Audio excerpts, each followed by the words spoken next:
Hello, everybody. Welcome to How We Live Golf. I'm one of your co-hosts, Pete McCoubrey, joined by the other co-host, Colby Yetton. Um, it has been 54 years today, big day, since the birth of Mariah Carey. 49 years to the day of the maybe even better singer, Fergie. And surprisingly, it's been at least 7 days since Rory has been acting like a little bitch. I haven't heard much from him this week. So all of that leads to this. And Cole, what's this? This is the How We Live podcast, podcast dedicated to all things live golf, players, the news, the events, obviously the tournaments throughout the league. We'll be touching on all of those things. But thanks so much for joining us, Pete. That Fergie 49. Holy cow! Fergie's 49. She looks good for 49. Mariah Carey 54. She looks good for 34, if you ask me. It's just a big day in music. Is it weird that every time I hear Mariah Carey, I always think back to how's Nick Cannon doing? Nick Cannon's, I can't tell if he's doing well or not. He's got, I think, probably 15 kids. Not exaggerating. That's good. Guys got to chill out a little bit. That's what I think about when I think about Mariah Carey, Nick Cannon. I don't know. Maybe That's got to be tough for Mariah Carey because she's got so many hits and hits and hits. And then when people think about her, it's just Nick Cannon, drumline. Yeah, tough. Well, we're going to get into everything outside of Mariah Carey and Nick Cannon, and specifically within the LIV Golf League 2024. Obviously, we're on a bit of a playing hiatus here coming into Miami. We'll get into Miami in just a little bit, but there has been a couple little announcements out of the LIV Golf Tour 2024 moving in, specifically LIV Golf and JCB, a prominent construction agricultural equipment manufacturer, have partnered on the UK swing coming in towards the end of July. We're going to be having the JCB Golf and Country Club in Staffordshire, England, being part of this. It's coming off very similar to the John Deere Classic of the PGA Tour. We got the JCB team who has actually put together and built this golf course. For those of you who have not seen or taken a look at this, please just go down and Google JCB Golf and Country Club in Staffordshire, England. It is beautiful, but it's also kind of unique for a lot of the English players on the LIV Golf Tour to come back. I imagine the crowds are going to be very big, and everybody's going to be very excited to see the likes of like Tyrrell Hatton, obviously Lee Westwood, Ian Poulter, Paul Casey, who's just raging right now on the DP World Tour recently, which we'll get into in just a little bit, obviously coming off of a close second in Hong Kong.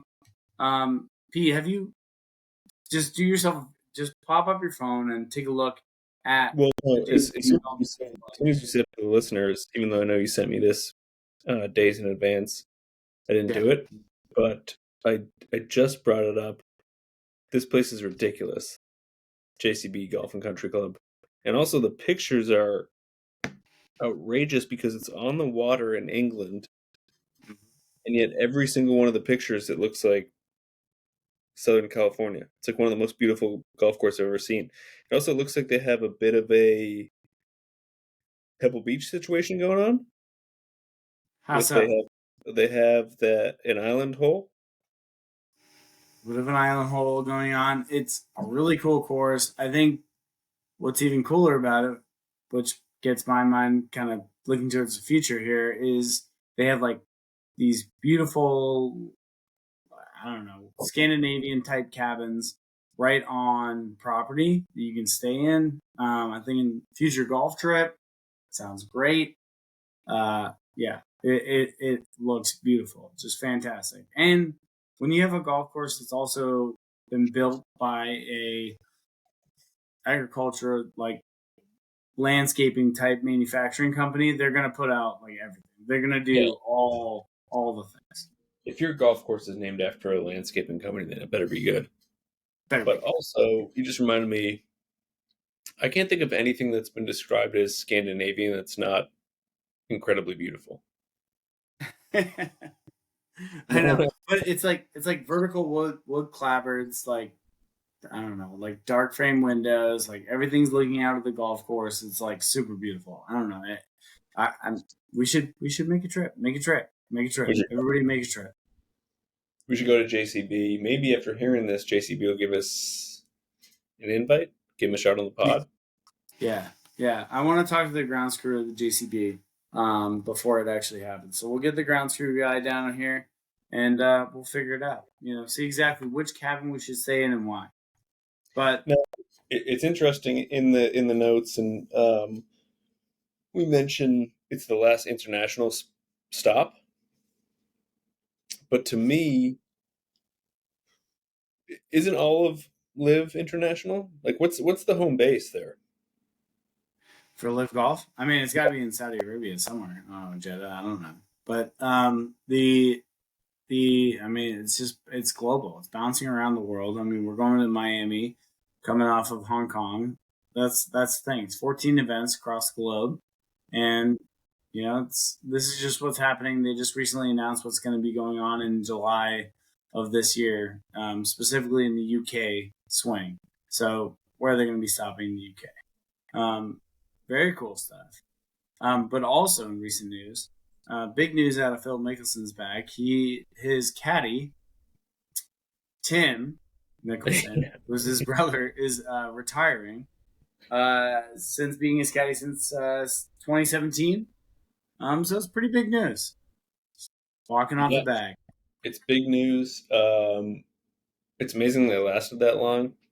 I mean, Yeah. the caddy golfer relationship's probably difficult enough, and then add in your brother, who you're like more likely to just explode on for some reason. Mm-hmm. It's been a long time, and I think just for the listener, I think this is something Colby and I have always found funny. Is just a famous person with a brother. So I think we first noticed this when we found a esteemed U.S. President Barack Obama had a brother named George. She's like, I'm Barack Obama. This is my brother, George Obama. George. And it's something very George funny to Obama. me that I'm Phil Mickelson. That's my brother, Tim Mickelson. He's the caddy. Yeah. So Tim Mickelson, a huge shout out to Tim Mickelson. I Yeah, mentioned big time. Tim Mickelson. We give a round of applause for Tim Mickelson for really just putting forth a great effort. Probably so good at golf, but not quite good enough because who was it? Whose brother got on the tour for no real reason at all? Brooks Koepka, his brother. Also, Got probably on, Tim Koepka. yeah, Like Phil got on probably LIV, put his got on brother LIV, got on LIV. relegated within a year. Yeah, kind of a tough run for the Koepka brothers, but Brooks is doing great. That's a huge run. So shout out to Tim Mickelson giving up the bag. So do we have any idea who Phil's going to turn to, or? So right now, Phil has been practicing. He's getting ready for the Masters. He's getting ready for LIV Golf Miami, etc. Jan Yarbrough is rumored to be his caddy. Seen practicing with him at Augusta. So that's kind of what's going to happen. I mean, John Yarbrough is like a very experienced caddy. He's been out there for a long time, helping all sorts of different guys. No really big names, but still putting his time in. So we'll see what happens. It'll be interesting to see how it is applicable on the LIV tour, and how well Phil does in obviously at the Masters. So we'll see what happens. But either way, I mean, Tim. That's a big tournament. It's a big tournament to make the switch. Yeah, a couple weeks out. I mean, Tim must have talked to him, but like, look, bud, I'm kind of done. I'm like probably borderline the richest caddy in the world, so deuces. Yeah, but I mean, the best gear outfit for a caddy is in the Masters. Definitely, you're in the Ghostbusters jumpsuit. I feel like I'd want one more. Take that right off in the sunset. Yeah, you'd think like, all right, like let's play in the Masters one more time. Yeah, that's a good point, Pete. I don't know. So Maybe must have been a falling out. We'll have to get Tim. He claimed that he wanted to spend more time with his family. I think he has like 2 young kids. Well, that's an interesting excuse, though, Gold, isn't it? You want to spend more time with your family, so you quit from working with your brother. So, I mean, this family right there. Family's going to It's come. a little bit of a dichotomy. I'm sure that I mean, maybe there's like the global travel of X, Y, and Z. Where like Phil, I feel like Phil's. I don't know how old Phil Mickelson's kids are. We can look this up. Maybe you can look this up while we're talking about it. But how old are Phil Mickelson's kids, and where are they dispersed across the world? That might be something different. Maybe Phil's in a totally different place, where his brother Tim Mickelson is in kind of like the early days of building a type family. But Phil Mickelson, known as Lefty, is now a household name, but rarely do people know about his personal life. He's the proud father of 3 kids, 2 daughters and 1 son. ages, This is, I'm a little bit worried about this Google search because I don't know how people know this stuff. His oldest daughter is 23, studying at Brown. yeah, there you go. Looks like Evan Samuel Mickelson is 19 years old. He is All of his kids are studying old. he's studying at the famous school Orange Coast County College Athletics. And What's then it? Is it list a major there? Just like I think studying. he's just studying, just kind of studying there. And We're then all kind of just studying there. the last child, it doesn't say, just says Phil's wife Amy is a former NBA cheerleader. And she was a member of the Phoenix Suns cheerleading squad. So Got it. they're all over the Um, place.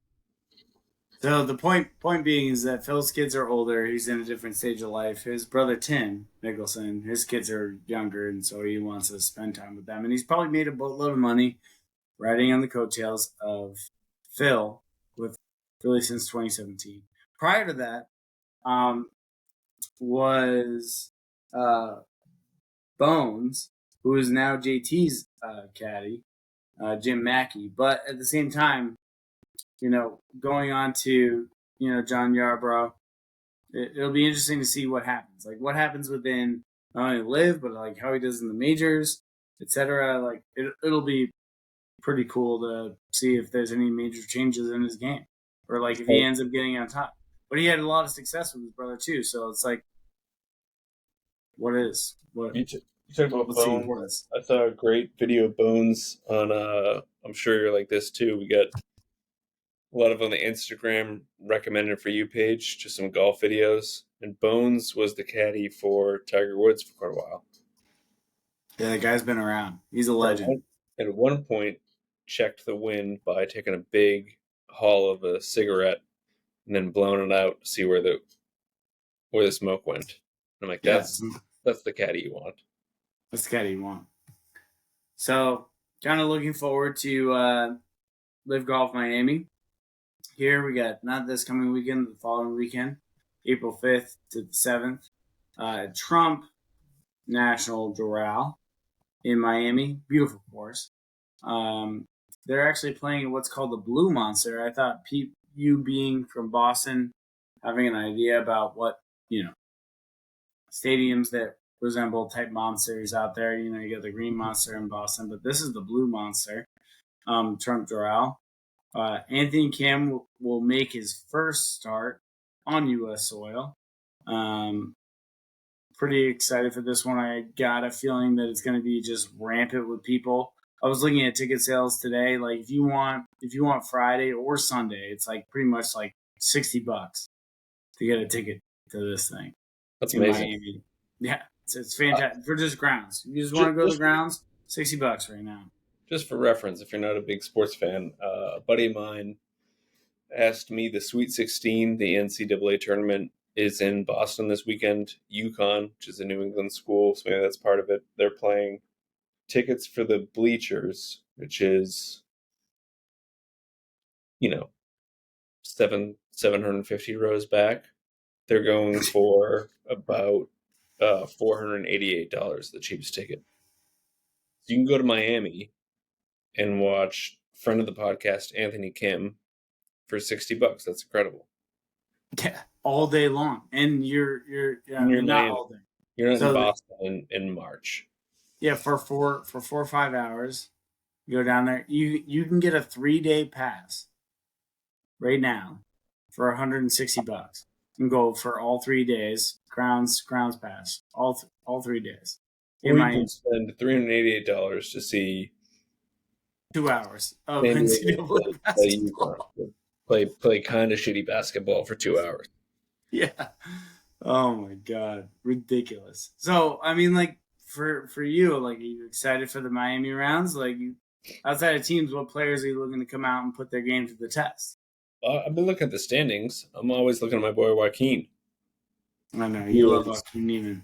Wasn't it, not a flash in the pan either? And I know we don't. I don't think we're bringing up visuals anymore. But I believe he's leading the whole thing. Number one, numero uno, as they say in Chile. Yeah, killing it. 97 points across the board. John Rahm, close second at 57.42 points. Yeah, Neiman is just crushing it. Dustin Johnson, Paul Casey, Abraham Ancer, obviously Taylor Gooch, Bryson DeChambeau in seventh. But it's a knockout round. It is the most fun part of LIV Golf is watching these guys go head to head and just like it's Battle of the Titans, just bash into each other, just a bunch of guys. I think that's amazing. You listen to like the top 7 there. That's so incredible that LIV is where they're at.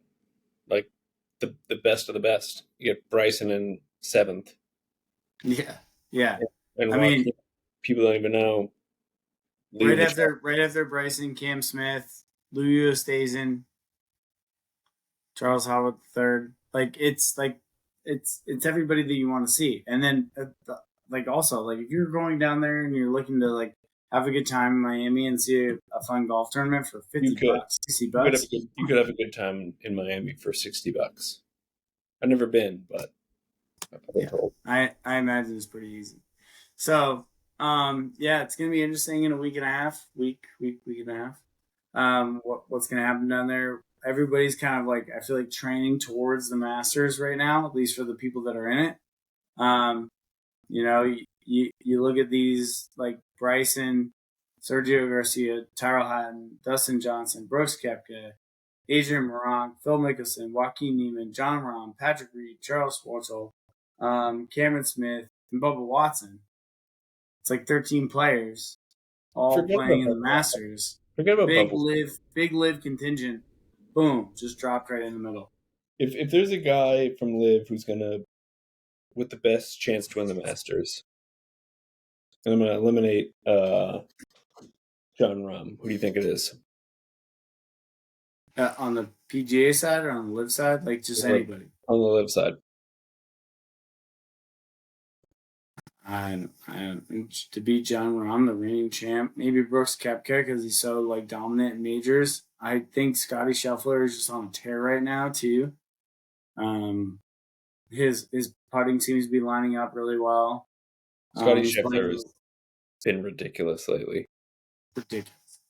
But Joaquin Neiman also just like wild card, like from Chile, just like I'm here, vamos, like andiamos, let's go. I'm ready. Yeah. I could see Joaquin Neiman being very close. I hope he's not like doesn't get injured or like anything stupid like that. I don't know. Like all these guys, like DJ, John Rahm, Cam Smith, like they can all play ND. But I think they'll be the best thing for golf if one of these LIV guys wins the Masters. Yeah, imagine if John Rahm just returns and reigns supreme, defending champion, LIV Golf transfer, boom, huge. Love it. Absolutely. Moving on to the Mully of the week. I mean, we talked about some of the top players earlier on, but at the same time, we have to focus on some of the guys that we just expect a little more out of. Yeah. These are guys that have accrued 0 points across the board the entire season. We're on to our 5th event, I believe, out of LIV Golf in Miami coming up in a couple weeks. You got guys like Samuja, Lee, Ogletree. Lee! Yeah. Peters, Kazuma. Kieran Vincent is also on this list. And we've got to get Kieran on this podcast. We've got to learn a little bit more about him because I want to like him. But he's got 0 points on the board.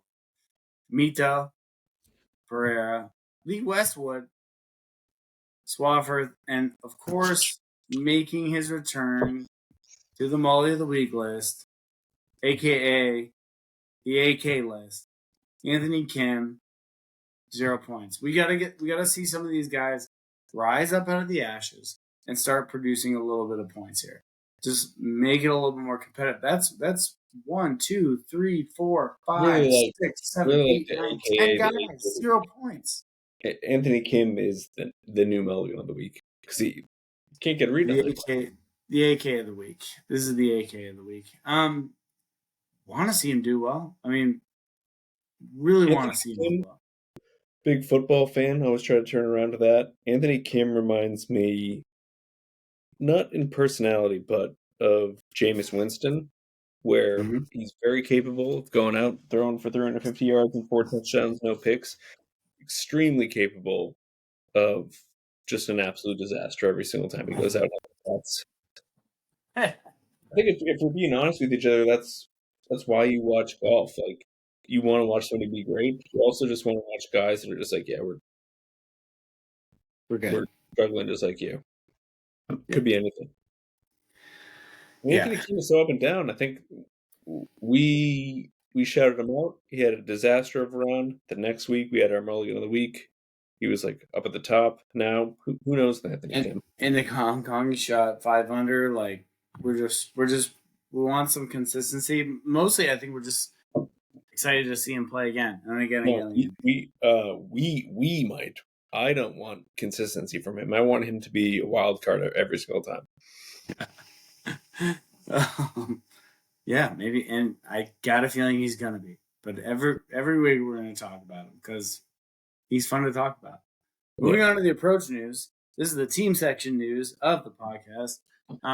Not a whole lot of team news, obviously, with the lull in play. I just want to say before you get started, I'm worried sick about the high flyers right now. I was going to say I had high hopes. It's bad. I didn't mean to say that, but I did have high hopes for the high flyers, and they're a disaster. They are a disaster. Well, we'll get into why you are lashing onto the high flyers, but in just a second. But I think one of the big things coming out of team news, if I had to wrap it into team news, is Paul Casey's performance at the DP World Tour Porsche Invitational in Singapore. He got a special invite to this tournament. He went into it from Porsche, long time Porsche sponsor.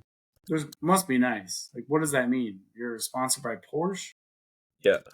Let's focus in on that for like 2 seconds.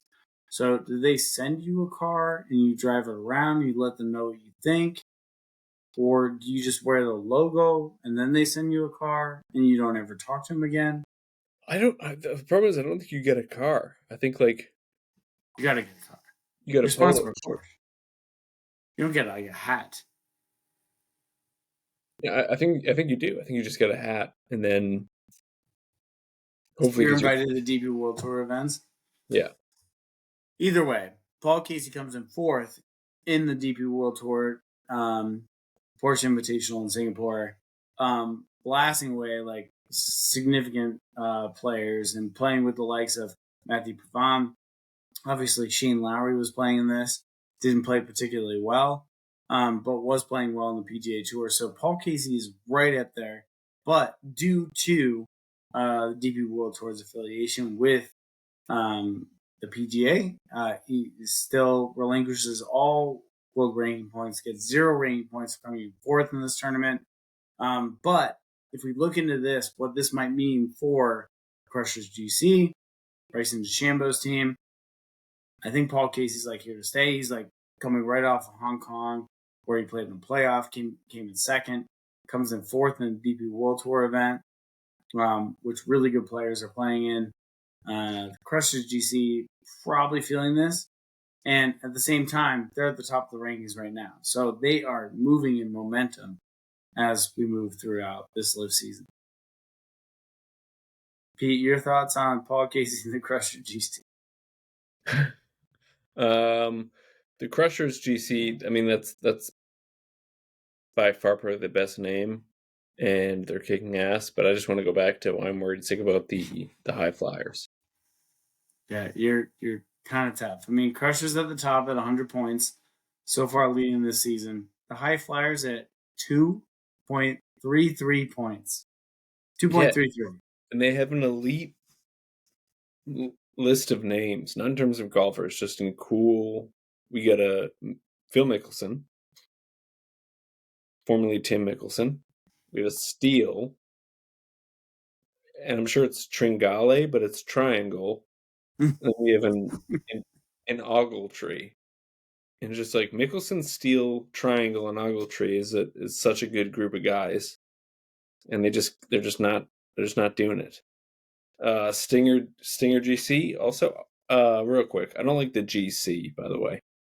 Golf Club. Yeah, I don't like it. Just stay Stinger. The Stingers. It's a soccer thing. We're the Stingers. We're the High Flyers. We're the Range Coats. So that name convention aside, I just don't like how they're doing, because they should be near the top. Like maybe it's a team chemistry thing, or I don't know what's going on there. They're just not playing well, which is part of the problem. I mean, Crushers, Torquay, Smash, Legion 13 even like are doing good. Like going into this next tournament again with that. This is what I want to talk about. I want to talk about what is the team mentality going into this, because it's significant money. Like it's friggin' $3 million that the team gets to split and goes towards your team budget. Like it's this generational wealth, basically. Yeah. Yeah, but like these other teams are also like, I think Team Smash recently partnered with an apparel company.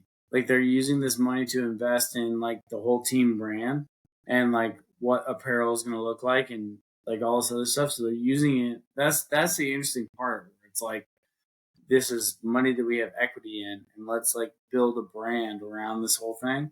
So when you have a team like the High Flyers, all you have is Phil Mickelson, which is unfortunate for the other people on the team because Phil's not playing particularly well. And I mean, he's had a couple of good tournaments this year, but at the same time, we'll see what happens when his brother leaves for, retirement, and he gets John in and the whole deal. But at the same time, I mean, like Crushers, Torquay, Smash, Legion 13, like the hungry teams that are out there with people that are still very competitive and still very enthused, like the team ranking will be close. Like it's not, I know 100 points from the Crushers to the Torquay at 58 sounds like a lot, but you get, 34 points when you win, when you win a tournament, 24 when you come in second, and like 16 when you come in third. So there's still plenty of events left. We're only on the fifth event of this year. So we'll see what happens. I mean, we'll kind of pay attention to what news comes out, but I know Paul Casey's working. I mean, I'm sure everybody's working hard on everything that's going on leading up to the Masters too. You have 13 guys that are preparing out there. So I feel like Miami's going to bring a lot of very competitive play. So I feel like I've been reading the comments about this podcast, which I know I shouldn't do, and I keep hearing that one of us, and it's you, Colby, is the only one that knows anything about LIV or golf. So I have a trivia question for you. Yep. Every team has one captain. There's one that has three. 3 captains out of 4. Do you know what team that is? The Majestics. God damn it. God damn it. They're the only ones that have multiple captains, right? They're the only ones that have. I know they have 3, but can I name them? Ian Poulter, Lee Westwood, and I don't know who the third one is. 3 captains out of 4 players? That's kind of weird. No, just at the top of the leaderboard. So they have Ian Poulter, Lee Westwood, Stenson, and then great golf name, Horsfield. Yeah, Stenson's probably the third captain because it's like was going to be the captain of the Ryder Cup, and then he joined LIV, and then they booted him. But either way, so kind of moving on from team news, I think like looking back, you can't rule out the Crushers because they're kind of leading up, and then Paul Casey's game, and then Bryson DeChambeau and the whole deal. 4K, Smash. I mean, Legion 13. I just want to get Kieran Vincent into the game. Get him into the game. Caleb Surratt is doing great on tour. He's playing competitively and he's making great shots. Kieran Vincent, just get in. Just push him in. Push it in. Yeah. Moving on. 19th hole. Kind of talking personally about our golf games a little bit. Me, myself, going back to Florida on Friday for Easter week, visiting family down there. Definitely prioritizing a game of golf. 9, 18, whatever it is. And I'm also prioritizing a trip to PGA Superstore because I didn't make it last time. And I will force someone to fit me for a driver. Might have a actual series on this podcast about breaking the slice. Do you think it's the driver's fault? Yeah, 100%. I'm not saying that something like it because you get a hell of a start. No, yeah, it's definitely the driver's fault because my swing is impeccable. I've been told multiple times. People stop dead. They pull over on the side of the road. Like, wow, I can't believe that's so sliced. Your swing is impeccable. People get out of their cars. It's like sometimes I have to make sure I can't really start on the first tee because it's so exposed to the road. I have to they make me start like 3, 4, deep in the woods. Shotgun start. Yeah, exactly. So yeah, you?